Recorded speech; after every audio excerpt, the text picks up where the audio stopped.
గొలుగొండ మండలంలో ఎమ్మెల్యే పెట్ల ఉమాశంకర్ గణేష్ పాదయాత్రలోని హైలైట్స్ ఇప్పుడు మనం చూద్దాం.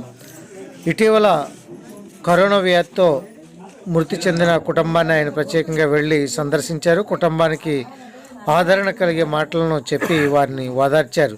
అక్కడ చిన్న గ్రామమైన వెంకట్రామపురంలో ఎమ్మెల్యే పర్యటించినప్పటికీ జనాలు అధికంగా వచ్చి చెట్ల కింద నిలబడి ఆలకించడం జరిగింది. మహిళలకి అధిక సంఖ్యలో హాజరయ్యి సమావేశాన్ని విజయవంతం చేయడంతో ఎమ్మెల్యే ఎంతో సంతోషాన్ని వ్యక్తం చేశారు. ఈ సందర్భంగా సరే అని చెప్పేసి నాకు మంచి గౌరవం ఇచ్చారు. మొట్టమొదటిసారిగా వ్యవసాయ బోర్డు చైర్మన్ గా మరి రోజు మొట్టమొదటి మీటింగ్ కి వచ్చి మీ యొక్క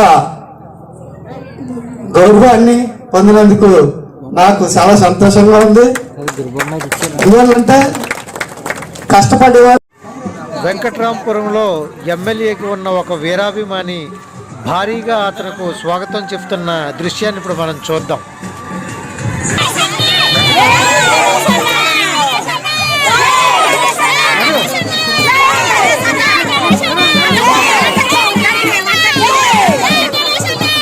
నవంబర్ 6వ తారీఖు అంటే నిన్న జగన్మోహన్ రెడ్డి గారు పాదయాత్ర ప్రారంభించిన రోజు. 3 ఏళ్ల కిందట మరి ఆయన ఈ రాష్ట్ర ప్రజల యొక్క కష్టసుఖాలు తెలుసుకోవడానికి తండ్రి యొక్క బాటలోనే ప్రజల్లోకి వెళ్ళాలి, ప్రజల యొక్క కష్టసుఖాలు తెలుసుకొని వారి కష్టాలు తీర్చడమే ప్రధాన ధ్యేయంగా మరి పాదయాత్ర ప్రారంభించినటువంటి ఆ మహానుభావుడు